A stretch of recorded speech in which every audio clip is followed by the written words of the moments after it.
ବର୍ଷା ଦିନ ତ ସାଙ୍ଗମାନେ ଆରମ୍ଭ ହେଇଗଲାଣି। ଆଉ ଆପଣମାନଙ୍କ ଘରେ ନିହାତି ସନ୍ଧ୍ୟା କିମ୍ବା ସକାଳେ ବନୁଥିବ କିଛି ନା କିଛି ଛଣାଛଣି ଜିନିଷ। ଛଣା ଜିନିଷ ଭିତରୁ ବରା ଖାଇବାକୁ ତ ସମସ୍ତଙ୍କୁ ଭାରି ଭଲ ଲାଗିଥାଏ। ସେ ଛୁଆ ହୁଅନ୍ତୁ କିମ୍ବା ବଡ଼ ଲୋକ। ଆଜି ଆପଣମାନଙ୍କ ସହିତ ସେୟାର କରିବି ଢେଙ୍କାନାଳର ବରା। ବିରି ଚାଉଳରେ ଏ ବରାଟି ବନିବ ଭାରି ସୁଆଦିଆ ମୁସମୁସିଆ କୁରକୁରିଆ। ସାଧାରଣ ବରା ଅପେକ୍ଷା ୟାର ଟେଷ୍ଟଟା ବହୁତ ବଢ଼ିଆ ଲାଗିଥାଏ ଖାଇବା ପାଇଁ। ଆପଣ ଘୁଗୁନି ସହିତ ଖାଆନ୍ତୁ କିମ୍ବା ଆଳୁ କଷା ସହିତ, ନହେଲେ ଚଟଣି, ସବୁଥିରେ ଭଲ ଲାଗିବ। ଏ ମୁସମୁସିଆ କୁରକୁରିଆ ବରା ବନେଇବା ପାଇଁ ଭିଡ଼ିଓଟିକୁ ଶେଷ ପର୍ଯ୍ୟନ୍ତ ଦେଖିବାକୁ ପଡ଼ିବ। ଆଶା କରୁଛି ଆପଣମାନଙ୍କୁ ଏ ରେସିପି ପସନ୍ଦ ଆସିବ। ଆପଣ ନିହାତି ଥରେ ବନେଇବେ। ଚାଲନ୍ତୁ ଡେରି ନକରି ଆରମ୍ଭ କରିବା। ବିରି ଚାଉଳ ବରା ବନେଇବା ପାଇଁକିନା ଏଇଠି ନେଇଯାଇଛି ମୁଁ 1 କପ୍ ବିରି ଆଉ 1 କପ୍ ଚାଉଳ। ଆଉ ତାକୁ ଭଲ ଭାବେ ପରିଷ୍କାର କରିକି ଧୋଇକିନା 5ରୁ 6 ଘଣ୍ଟା ପର୍ଯ୍ୟନ୍ତ ଭିଜେଇକି ରଖିନେଇଥିଲି। ମେଜରମେଣ୍ଟ ହିସାବରେ ମୁଁ ଏଇଠି ମେଜରମେଣ୍ଟ କପ୍ ବ୍ୟବହାର କରିଛି। 1 କପ୍ ବିରି 1 କପ୍ ଚାଉଳ। ଆପଣ ଯେକୌଣସି ଗିନା ଗ୍ଲାସ୍ ଯେକୌଣସିଥିରେ ମାପିକି ଆପଣ ନେଇପାରିବେ, କିନ୍ତୁ ଚାଉଳ ଆଉ ବିରିର ମାତ୍ରାଟା ସମାନ ରହିବ। ଏଠି ମୁଁ 5-6 ଘଣ୍ଟା ଭିଜେଇ ଦେଇଥିଲି। ଆଉ ଏଇଠି ଦେଖନ୍ତୁ ବଢ଼ିଆ ଭାବରେ ବିରି ମଧ୍ୟ ଫୁଲିକି ଭିଜି ଯାଇଛି। ଆଉ ତା ସହିତ ଚାଉଳ ମଧ୍ୟ ଏଇଠି ବଢ଼ିଆ ଭାବରେ ଭିଜି ଯାଇଛି। ଏବେ ବିରି ଚାଉଳର ଅଧିକା ପାଣିକୁ ବାହାର କରିନେଇଛି। ଆଉ ତାପରେ ଏଇଠି ମୁଁ ମିକ୍ସ କରିକିନା ତାକୁ ଛାଣିକି ନେଇ ଆସିଛି। ଏବେ ଏଇଟାକୁ ମୁଁ ବାଟିବା ଚାଲନ୍ତୁ। ଏବେ ବିରି ଚାଉଳକୁ ଅଳ୍ପ ଅଳ୍ପ କରିକି ବ୍ଲେଣ୍ଡିଂ ଜାର୍ରେ ଦେଇଦେବି। ଆଉ ବିଲକୁଲ ବି ପାଣି ଦେବେନି। ଯେତିକ ପାଣି ବିରି ଚାଉଳ ଦେଲା ପରେ ଯାଉଛି ସେତିକ ପାଣିରେ ହିଁ ଆପଣ ବାଟିବେ। ଅଧିକା ପାଣି ଦେଇଦେଲେ ପାଣିଆ ହେଇଯିବ ବେଟରଟି, ଆଉ ବରା ସେପ୍ ନେବନି, ଭଲ କି ବରା ଗୁଡ଼ାକ ହେବନି। ତେଣୁ ଏବେ ୟାକୁ କଭର ଦେଇକିନା ଭଲକି ବାଟିକି ନେଇ ଆସିବି। ଦେଖନ୍ତୁ ଏଇଠି ବାଟିକି ନେଇ ଆସିଛି। ଆଉ ଏଇଠି ଚିକଣ ହେବନି, କାରଣ ପାଣି ଦିଆହେଇନି, ପୁରା ଚିକଣ ହେବନି। ଏଇଭଳିଆ କାଠୁଆ କାଠୁଆ ହେଲେ ବରା ଗୁଡ଼ିକ ବହୁତ ବଢ଼ିଆ ହେବ। ଦେଖନ୍ତୁ କେମିତି ହେଇଛି। ଆଉ ଏଠି ଦେଖନ୍ତୁ ଷ୍ଟ୍ରକ୍ଚରଟା ଜାଣିପାରୁଛନ୍ତି। ଏଇଭଳି ଭାବରେ ମୁଁ ଏଠି ସବୁତକ ବାଟିକି ନେଇ ଆସିଛି।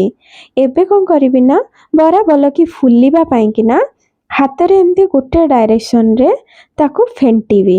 5 ମିନିଟ୍ ପର୍ଯ୍ୟନ୍ତ କଣ୍ଟିନ୍ୟୁଅସଲି ଏଇଭଳିଆ ଆପଣ ଫେଣ୍ଟିବେ। ବିରି ଚାଉଳ ହାଲକା ହେଇଯିବ। ଆଉ ହାଲକା ହେଲେ ବହୁତ ବଢ଼ିଆ ଫୁଲିବ। ଏଥିରେ କୌଣସି ସୋଢ଼ା ଇନୋ କିଛି ବି ଆପଣଙ୍କୁ ପକାଇବା ପାଇଁ ପଡ଼ିବ ନାହିଁ। 5 ମିନିଟ୍ ପର୍ଯ୍ୟନ୍ତ ଏମିତି କଣ୍ଟିନ୍ୟୁଅସଲି ଫେଣ୍ଟିଲା ପରେ ଦେଖିବେ ଯେ ବ୍ୟାଟରଟି ବହୁତ ବଢ଼ିଆ ଫ୍ଲପି ହେଇଯାଇଛି। ଆଉ ହେଲା କି ନାହିଁ ଜାଣିବା ପାଇଁ ଅଳ୍ପ ଟିକେ ପାଣିରେ ଏମିତି ଉପରୁ ବୁଡ଼େଇକିନା ଦେଖିବେ। ଯଦି ପାଣିରେ ଭାସି ଉଠୁଥିବ ଜାଣିବେ ଯେ ବ୍ୟାଟରଟି ବହୁତ ବଢ଼ିଆ ଭାବରେ ହେଇଯାଇଛି। ଆଉ ଯଦି ହେଇନଥିବ ତାହେଲେ ତଳେ ବସିଯିବ। ଆଉ ଏଠି ବ୍ୟାଟରଟି ବଢ଼ିଆ ଭାବରେ ହେଇଯାଇଛି ଫେଣ୍ଟା। ତ ଏବେ ଏଥିରେ ଦେଇଦେଉଛି ସ୍ୱାଦ ଅନୁଯାୟୀ ଲୁଣ। ଆଉ ତାପରେ ଏଥିରେ ଦେଇଦେଉଛି ଅଳ୍ପ ଟିକେ ଜିରା। ବରାରେ ଜିରାର ଫ୍ଲେଭରଟା ବହୁତ ବଢ଼ିଆ ଲାଗିଥାଏ, ତ ନିଶ୍ଚୟ ପକାଇବେ। ତାପରେ ସ୍ୱାଦ ଅନୁଯାୟୀ କଞ୍ଚା ଲଙ୍କା, କେତେ ରାଗ ଖାଇବେ ହିସାବରେ ପକାଇବେ। ତାପରେ ଅଦା ଛେଚା ଟିକେ, ବହୁତ ବଢ଼ିଆ ବାସ୍ନା ଆଉ ଫ୍ଲେଭର ଆସିଥାଏ ଏହାଦ୍ୱାରା। ଆଉ କଟା ପିଆଜ, ଯଦି ପିଆଜ ଖାଉଛନ୍ତି ତାହେଲେ ଆଡ଼୍ କରିବେ, ନହେଲେ ସ୍କିପ୍ କରିପାରିବେ। ଆଉ ଏବେ ଏଥିରେ ଦେଇଦେଉଛି ଭୃସଙ୍ଗା ପତ୍ର, ଯାହାକୁ ପକାଇବା ଦ୍ୱାରା ବରାର ବାସ୍ନା, ଫ୍ଲେଭର ଆଉ ସ୍ୱାଦଟା ବଢ଼ି ଯାଇଥାଏ। ଆଉ ତା ସହିତ ବରାକୁ ଆହୁରି ମୁସମୁସିଆ କୁରକୁରିଆ ବନେଇବା ପାଇଁ ଏଇଠି ମୁଁ ଦେଇଦେଉଛି 2 ବଡ଼ ଚାମଚ ସୁଜି। ବହୁତ ବଢ଼ିଆ ଟେଷ୍ଟ ଆସିଥାଏ, ମୁସମୁସିଆ ହେଇଥାଏ ବରାଟି, ବଢ଼ିଆ ଲାଗିଥାଏ ଖାଇବା ପାଇଁ। ତ ନିଶ୍ଚିନ୍ତ ଟିକେ ପକାଇବେ। ଆଉ ସବୁତକକୁ ଏବେ ଗୋଳେଇ ନେଉଛି। ଏବେ ଚାଲନ୍ତୁ ଏବେ ବରା ଛାଣି ନେବା। ତ ଗ୍ୟାସ୍ ଉପରେ ଏଠି ତେଲ କଢ଼େଇ ବସାଇ ନେଇଛି। ଆଉ ତେଲକୁ ମିଡ଼ିୟମ୍ ଗରମ ହେବାକୁ ଦେଇଦେବି। ତା ଭିତରେ ଚାଲନ୍ତୁ ସହଜରେ କେମିତି ଆପଣ ବରା ଗଢ଼ିପାରିବେ ସେଟା ଆପଣଙ୍କୁ ଟ୍ରିକ୍ ବତାଉଛି। ଏମିତି ଗୋଟେ ଚା ଛଙ୍କା ନେବେ, ଆଉ ସେଥିରେ ଟିକେ ପାଣି ଲଗାଇଦେବେ। ଆଉ ପାଣିଟା ହାତରେ ମଧ୍ୟ ଆପଣ ଲଗାଇଥିବେ। ଆଉ ଏମିତି ଯେତିକି ବରା ବଡ଼ ବନେଇବେ ସେତିକ ବ୍ୟାଟର ନେଇଯିବେ। ଆଉ ଏମିତି ଚାରି ସାଇଡ଼୍ରୁ ସମାନ କରିକି ମଝିରୁ ଟିକେ ହୋଲ୍ କରିଦେବେ, ବରା ଭଳିଆ ସେପ୍ ଦେଖାଯିବ। ଆଉ ଏଠି ଆପଣ ଏମିତି ହାଲକାରେ ନେବେ ଆଉ ଛାଡ଼ିଦେବେ। ଦେଖନ୍ତୁ କେତେ ସହଜରେ ବରା ବନିଗଲା ସେ। ନହେଲେ ତ ଆଉ ଗୋଟେ ଉପାୟ କହିବି, ଏମିତି ହାତରେ ଟିକେ ପାଣି ହାତ ହେଇକିନା ବ୍ୟାଟର ନେଇକିନା ଏଇଭଳି ଭାବରେ ମଧ୍ୟ ଆପଣ ବରାଟିକୁ ବନେଇ ପାରିବେ।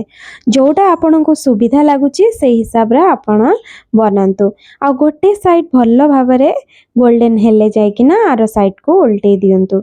ମିଡ଼ିୟମ୍ ଟୁ ହାଇ ରଖିକିନା ସବୁବେଳେ ବରାକୁ ଛାଣନ୍ତୁ। ବେଶୀ ହାଇ କରିଦିଅନ୍ତୁନି କିମ୍ବା ବେଶୀ ତେଲକୁ ଧୂଆଁ ଉଠିଲା ଯାଏଁ ଗରମ କରିକିନା ପକାନ୍ତୁନି ବରା, ନହେଲେ ଉପରୁ ତ ବ୍ରାଉନ୍ ହେଇଯିବ, ଭିତରୁ କିନ୍ତୁ ସିଝିବନି। ଆଉ ଏଇଭଳି ଭାବରେ ସବୁତକ ଏପଟ ସେପଟ କରିକି ଭଲକି ବ୍ରାଉନ୍ ହେବା ପର୍ଯ୍ୟନ୍ତ ବରାକୁ ଛାଣନ୍ତୁ।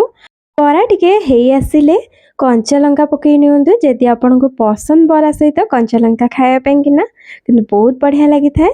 ଆଉ କଞ୍ଚା ଲଙ୍କାକୁ ଟିକେ ଫଟେଇକିନା ହିଁ ପକେଇବେ, ନହେଲେ ଗୋଟା ପକେଇଦେଲେ ଫାଟିବାକୁ ଲାଗିଥାଏ ତେଲରେ। ଏବେ ସବୁ ହେଇଗଲାଣି। ଆଉ ଏଇଭଳି ଭାବରେ ଆପଣ ବି ବନାନ୍ତୁ। ଆଉ କେମିତି ଲାଗିଲା କମେଣ୍ଟ ମାଧ୍ୟମରେ ମୋତେ ଜଣାଇବାକୁ ଭୁଲିବେନି। ଭଲ ଲାଗିଥିଲେ ଲାଇକ୍ଟେ କରିଦେବେ, ନୂଆ ଆସିଥିଲେ ଚ୍ୟାନେଲକୁ ସବସ୍କ୍ରାଇବ୍ କରିଦେବେ। ପୁଣି ଆସିବି ଏକ ନୂଆ ରେସିପି ସହିତ। ସମସ୍ତେ ଭଲରେ ରୁହନ୍ତୁ, ଖୁସିରେ ରୁହନ୍ତୁ। ଧନ୍ୟବାଦ। ଜୟ ଜଗନ୍ନାଥ।